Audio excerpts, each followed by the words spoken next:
नमस्कार बच्चों, बीए प्रथम वर्ष की क्लास में सभी का स्वागत है। हम हितोपदेश जो तुम्हारे कोर्स में हितोपदेश जो मित्र लाभ जो दिया गया है उसका हम अध्ययन करेंगे।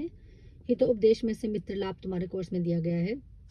देखो बच्चों, नीति संबंधी जो कथाएं होती है उनमें पंचतंत्र का नाम सबसे पहले आता है और पंचतंत्र जो है वो हितोपदेश का उपजीव्य माना गया है। उसी में से कहीं ना कहीं ये निकला है। तो हम हितोपदेश का अध्ययन यहाँ पर प्रारंभ करेंगे और हितोपदेश में से भी तुम्हारे पूरा हितोपदेश जो है तुम्हारे कोर्स में नहीं दिया गया है, केवल मित्र लाभ जो उसका भाग है वही तुम्हारे कोर्स में विद्यमान है। इनमें देखो क्या है, छोटी छोटी कहानियां हैं और कहानियों के माध्यम से जो है कुछ विशेष बात कहने का, कुछ विशेष नीति संबंधी शिक्षा देने का जो है प्रयत्न किया गया है। इसके जो रचयिता हैं वो विष्णु शर्मा है और इसका कथानक इस प्रकार से प्रारंभ होता है कि एक जो राजा रहता है उसके बच्चे जो रहते हैं, उसके जो 4 पुत्र रहते हैं, वो चारों पुत्र अध्यापन में रुचि नहीं लेते हैं। तो किस प्रकार से उनको नीति परक शिक्षा दी जाती है उसी के आधार पर यह लिखा गया है। अस्ति भागीरथी तीरे पाटलिपुत्र नामधेयम नगरम, कि भागीरथी के किनारे पर पाटलिपुत्र नाम का नगर था। तत्र वहां पर सर्व स्वामी गुण उपेत, सभी स्वामी के गुणों से युक्त सुदर्शन नाम का नरपति आसीत राजा था। यानी कि भागीरथी नदी के किनारे पर एक पाटलिपुत्र नगर था और वहां पर एक राजा था और उस राजा में सारे गुण थे जो कि एक राजा में होने चाहिए और उसका नाम सुदर्शन था। स भूपति एकदा केनापि पठ्यमाना श्लोक द्वयम शुश्राव। एक बार क्या हुआ कि किसी ने 2 श्लोक कहे और वो 2 श्लोक जो हैं वो 2 श्लोक उस सुदर्शन नामक जो राजा थे उसने सुने। वो क्या श्लोक थे देखो बच्चों। अनेक संशयोच्छेदी परोक्षार्थस्य दर्शकम सर्वस्य लोचनम शास्त्रम यस्य नास्ति अंध एव स। कि कोई कह रहा था और वो पाटलिपुत्र का जो राजा था सुदर्शन वो सुन रहा था। कोई क्या कहता है, अनेक संशयो उच्छेदी, कि बहुत सारी आकांक्षाओं को, संशयों को नष्ट कर देने वाले, परोक्ष अर्थ से दर्शकम, परोक्ष अर्थ को यानी कि छिपे हुए अर्थ को, अप्रत्यक्ष विषय को भी दर्शकम देख लेने वाले, दिखाई देने वाले, शास्त्रम सर्वस्य लोचनम, ऐसा जो शास्त्र है वो सभी के लिए नेत्र के समान है, श्रेष्ठ शास्त्र रूपी नेत्र है। यस्य न अस्ति स अंधेव, जिसके पास वो नहीं है वो तो अंधा ही है। कहने का तात्पर्य ये है कि जिसने शास्त्रों का अध्ययन नहीं किया है, जो पढ़ा लिखा नहीं है, वो एक प्रकार से शास्त्र जो है नेत्र के समान होते हैं और जिसने वो सब नहीं किया है तो वो नेत्र होते हुए भी अंधे के समान है। कि अनेक संशयों को हटा देने वाला और परोक्ष अर्थ को, छुपे हुए अर्थ को भी दिखा देने वाला, सभी के नेत्र के समान जो शास्त्र है, न अस्ति अंधेवस, वो व्यक्ति अंधे के समान है।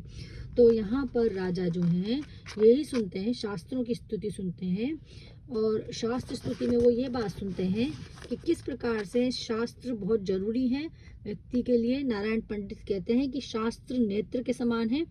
जिस प्रकार से चर्म चक्षुओं द्वारा हम वर्तमान में स्थित वस्तुओं को देखते हैं, स्वप्नानुकूल पदार्थों में परवर्त होते हैं, प्रतिकूल पदार्थों से निर्वर्त होते हैं, उसी प्रकार शास्त्र रूपी नेत्र से परोक्षभुक्त तत्वों को भी हम देख पाते हैं। अतः यह हमारे परोक्ष तत्वों को दिखाने के लिए अत्यंत श्रेष्ठ है और अनेक संशयों को हटा देने वाला, यानी कि जो संशय हमारे मन में चलते रहते हैं उनको ये समाप्त कर देने वाला है, नष्ट कर देने वाला है शास्त्र रूपी जो नेत्र होता है वो। अब जिसके पास ये नहीं है वो अंधे के समान है। पहला श्लोक तो सुदर्शन ने ये सुना। दूसरा श्लोक था यौवनम धन संपत्ति प्रभुत्वम अविवेकिता एकम एकम अपि अनर्थाय किमु यत्र चतुष्टयम। देखो दूसरा उन्होंने क्या सुना कि यौवनम धन संपत्ति, कि यौवन युवावस्था, धन संपत्ति पैसा, प्रभुत्व, प्रभुत्व का मतलब स्वामित्व, अविवेकिता यानी कि विचार शून्यता, एकम एकम अपि अनर्थाय, एक एक भी अनर्थ का सूचक होती है, एक एक भी अनर्थ करने वाली होती है। किमु यत्र चतुष्टयम, और जहाँ चारों हो वहां तो कहना ही क्या। कहने का तात्पर्य यह है कि यहाँ पर राजा इस बात को सुनता है कि युवावस्था हो, तो युवावस्था में नारायण पंडित कहते हैं कि युवावस्था में व्यक्ति बुराइयों की ओर प्रवृत्त हो जाता है, और अगर उसके पास पैसा हो तो फिर वो और ज्यादा अपने आप को अपनी बुरी चीजों में लगा सकता है। और प्रभुता यानी कि अगर उसके पास संपन्नता है, प्रभुता है, श्रेष्ठता है, श्रेष्ठता नहीं स्वामित्व है, मतलब वो स्वामी है जिससे जो चाहे करवा सकता है, और अविवेकी साथ ही साथ वो अज्ञानी है, तो एक चीज भी नुकसानकारक होती है, और चारों के आ जाने पर तो बहुत भारी नुकसान होने की संभावना पूरी की पूरी ही विद्यमान है। यहाँ पर राजा हैं जो सुदर्शन, वो अपने पुत्रों के बारे में सोचते हैं कि मेरे पुत्रों के पास तो ये चारों ही चीजें हैं, तो इसका मतलब उनका अनर्थ तो निश्चित है, उनका कहीं ना कहीं निश्चित रूप से उनका अनिष्ट होगा ही सही।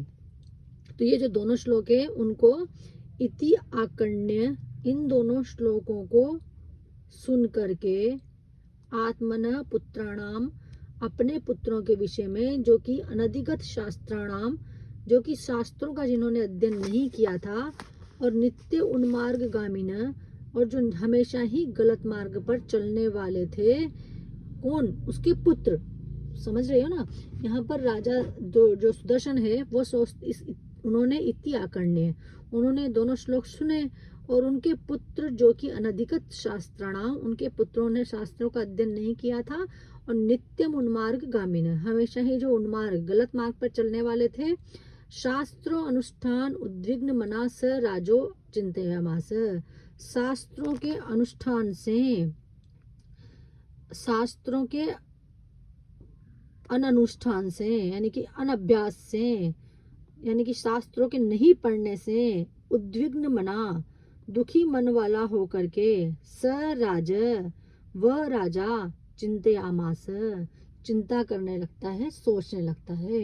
अर्थात जब वो राजा सुदर्शन ये दोनों श्लोक सुनता है तो वो ये सोचने लगता है कि मेरे पुत्र तो बिल्कुल बेकार हैं, और उन्होंने तो किसी भी प्रकार के शास्त्रों का अध्ययन नहीं किया है, और वो गलत मार्ग पर चल रहे हैं। तब वो सोचने लगता है कि को अर्थ पुत्रेण जातो यो न विद्वान न धार्मिक, कारुण काणेन चक्षुषा किं वा चक्षु पीड़ेव केवलम, कि वो सोचता है कि ऐसे पुत्रों से क्या फायदा है, जैसे कि किसी की आंख है लेकिन वो कानी है, अगर उसको उस आंख से दिखाई नहीं देता तो वो आंख उसको दर्द ही देगी, उससे उसको पीड़ा ही होगी, उस आंख से उसका कहीं कोई फायदा होने वाला नहीं है। उसी प्रकार से ऐसे पुत्रों से भी किसी का कोई फायदा होने वाला नहीं है, जो पुत्र विद्वान भी नहीं हो और धार्मिक भी नहीं हो। को अर्थ पुत्रेण जातेन, ऐसे पुत्र के होने से क्या फायदा, यो न विद्वान न धार्मिक, जो न तो विद्वान है न धार्मिक है, काणेन चक्षुषा किंवा, काणी आंख के होने से क्या फायदा, चक्षु पीड़ेव केवलम, केवल वो नेत्र को पीड़ा देने वाली ही बनेगी। अर्थात कहने का तात्पर्य है, राजा जो हैं अपने पुत्रों के बारे में सोचते हैं कि उसके पुत्र न तो किसी धर्म के आचरण में लगे हुए हैं और न ही विद्वान हैं, है ना, और किसी भी प्रकार के जो चतुर्विध पुरुषार्थ हैं उनमें से एक भी पुरुषार्थ को वो निभाने वाले नहीं हैं, अधार्मिक पुत्र हैं। तो अर्थात ऐसे अधार्मिक पुत्र जो हैं वो ज्योति रहित नेत्र के समान हैं, यानी कि आंखें तो है लेकिन जिनमें क्या नहीं है, ज्योति नहीं है। तो ऐसे नेत्र केवल आंखों को पीड़ा ही पहुंचाते हैं। इसी प्रकार ऐसे मूर्ख पुत्र मुझे कष्ट के अतिरिक्त और कुछ नहीं दे सकते। वो अपने पुत्र के पुत्रत्व के विषय में नियमन करते हैं कहते हैं कि मेरे जो पुत्र हैं वो पुत्रत्व को सार्थक नहीं करते, क्योंकि वो अज्ञानी हैं और अधार्मिक हैं, इसीलिए वो श्रेष्ठ पुत्र कहलाने के योग्य नहीं हैं। जैसे कि किसी के नेत्र है, लेकिन वो नेत्र अगर फूटा हुआ है, नेत्र अगर खराब है, तो उस नेत्र से कोई फायदा नहीं होगा, अपितु वो पीड़ादायक ही होगा। उसी प्रकार मूर्ख या अधार्मिक पुत्र संकटकारी ही होता है। वो ये बात सोचने लग जाता है। कौन सोचने लग जाता है? राजा सुदर्शन सोचने लग जाता है अपने पुत्रों के बारे में। बस बच्चों, आज इतना ही लेंगे।